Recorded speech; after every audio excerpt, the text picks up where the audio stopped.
আসসালামু আলাইকুম, কেমন আছেন সবাই? আশা করি সবাই অনেক ভালো আছেন। Welcome back to my channel Ronok লাইফস্টাইলে আপনাদেরকে অনেক ভালোবাসা জানিয়ে শুরু করছি আজকের নতুন আরেকটা ব্লগ। এই পিচি মেয়েটাকে আপনারা সবাই আগে চিনেন, যারা রোজ আমার ব্লগ দেখেন তারা তো অবশ্যই চিনেন যে এই বেবিটাকে। এটা হচ্ছে আমার আজরানের বান্ধবী, মানে 11 মাস বড় এক বান্ধবী। গত বছর না, এই বছরই ইতালিতে গেছিল, মাঝে 1 মাস ইতালিতে থেকে আবার ওরা বাংলাদেশে ব্যাক করে। ওদের বেশ পারিবারিক কিছু কাজ ছিল, সেজন্য বাংলাদেশে আসে। তো এবার হচ্ছে ওরা ফুল ফ্যামিলি আস্তে আস্তে ইতালিতে শিফট হয়ে যাবে, মানে হায়াত, মুনিয়া, তারপরে মুনিয়ার দানু, মুনিয়ার মামা, মুনিয়ার নানা সবাই চলে যাচ্ছে। আর এই যে ছোট্ট পিচ্চিটাকে দেখতেছেন, এটা হচ্ছে মুনিয়ার কাজিনের মেয়ে। মাশাল্লাহ, ও অনেক কিউট একটা মেয়ে, খুব সুন্দর করে তাতা তাতা বলতেছিল। মুনিয়াও দেখি খুব সুন্দর একটা অ্যাকোরিয়াম কিনছে, ওখানে এত সুন্দর সুন্দর করে মাছ রাখছে, দেখতেও খুব ভালো লাগতেছে। আর এইবার মুনিয়ার সাথে খুবই কম দেখা হয়েছে, মাঝে একদিন খালি আমরা একটুখানি হ্যাং আউট করতে পারি হয়েছিলাম। তারপরেও আমার পারিবারিক বেশ কিছু কাজ ছিল, যে কারণে ঠিক মতন হ্যাং আউট করতে পারিনি, বের হতে পারিনি আমরা। ওরও অনেক কাজ ছিল, আমারও অনেক কাজ ছিল। আর ঘটনাটা হচ্ছে যে প্রত্যেকবার না আসলে আমরা একটা সময় ধরে মানে দেখা সাক্ষাৎ করা যায়, বাট এইবার আমার একটার পর একটা অসুখ, একটার পর একটা কাজ লেগেই ছিল।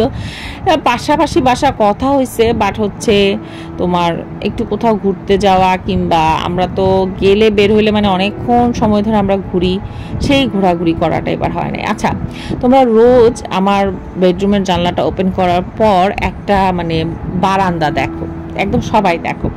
আজকে তোমাদেরকে সেই বারান্দা থেকে দাঁড়ায় আমার বেডরুমটা একটুখানি দেখাচ্ছি। এটা হচ্ছে আমাদের বাইরের সাইডটা, আমাদের অ্যাপার্টমেন্টের উপরে আউটডোরটা দেওয়া হয়েছে, তো এসির আউটডোরটা। এবার দুইটা পাশাপাশি এসির আউটডোর দেখে তোমরা বুঝতে পারতেছো আমি যে তোমাদেরকে চোরের গল্প শোনাই, খুব কাছাকাছি। আর এটাই যে আমার বেডরুমের খাট দেখা যাচ্ছে, তারপরে হচ্ছে আমার গাছগুলা দেখা যাচ্ছে, সুন্দর না? আমার কাছে দেখতেই খুব ভালো লাগছে, তো আমি ওখান থেকে এই জন্য অনেকগুলো ভিডিও করে নিয়েছি। কেমন জানি খুব সুন্দর লাগে, এরকম মানে খুব অদ্ভুত। আমরা এখান দিয়ে হাত ট্রান্সফার করলেই হচ্ছে খাবার এই সাইড থেকে ওই সাইডে দেওয়া যায়।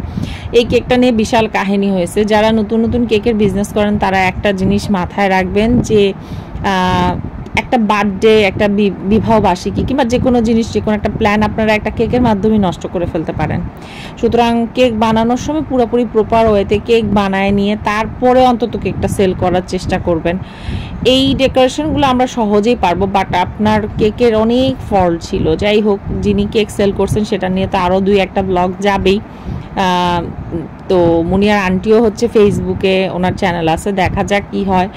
বাট কেকটা আসলে সবার মনটা একটু খারাপ করে দিছে, বাট তারপরেও আলহামদুলিল্লাহ আমরা খুব সুন্দর একটা জন্মদিন সেলিব্রেট করলাম।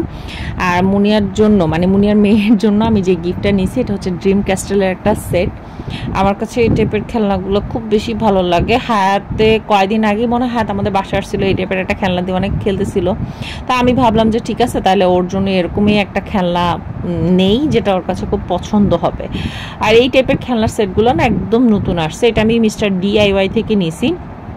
আমার কাছে এই খেলনার সেটগুলো খুব কিউট লাগে, মানে ছোটবেলায় আমারও খুব ইচ্ছা হতো যে এরকম টাইপের খেলনা দিয়ে খেলতে। এটা পার্পল কালারটা খুব সুন্দর, বাট পার্পল কালারটা ছিল না, ওই কালারটাই ছিল। বাট বাড়ির কালার যদি বলি তাহলে ওই কালারটা একদম পারফেক্ট একটা কালার, আর খুব কিউট জিনিসগুলা। আজানের এরকম একটা ঘরের সেট আছে, যেটা আজান মানে দেখে গেছে, হায়াতি দেখে গেছে কয়েকদিন আগে। ওইটা দেখার পরও বারবার বলতেছিল যে হ্যাঁ আন্টি আমার এরকম একটা পছন্দ হয়েছে। তো সেই জন্য ভাবলাম যে ঠিক আছে, তাহলে এই টাইপের খেলনা সেটগুলো নেই। এগুলো খুব বেশি ইউনিক আর খুব ভালোও লাগে, বার্থডে টার্থডে হলে খুব সুন্দর লাগে। যাই হোক, এই যে তোমাদের সাথে বেশ কিছু ছবি শেয়ার করতেছি আজরানের বান্ধবীর। আজরান প্রথমে যে জামাটা পরছিল সেটা খুলে ফেলছে। খুব শীঘ্রই খুব সুন্দর সুন্দর ব্লগ তোমাদেরকে দিও। গলা এতটাই খারাপ অবস্থা ছিল যে সে কারণে ব্লগ করে নেই। তো ভালো থেকো সবাই, আল্লাহ হাফেজ, দেখাবে নেক্সট ব্লগে।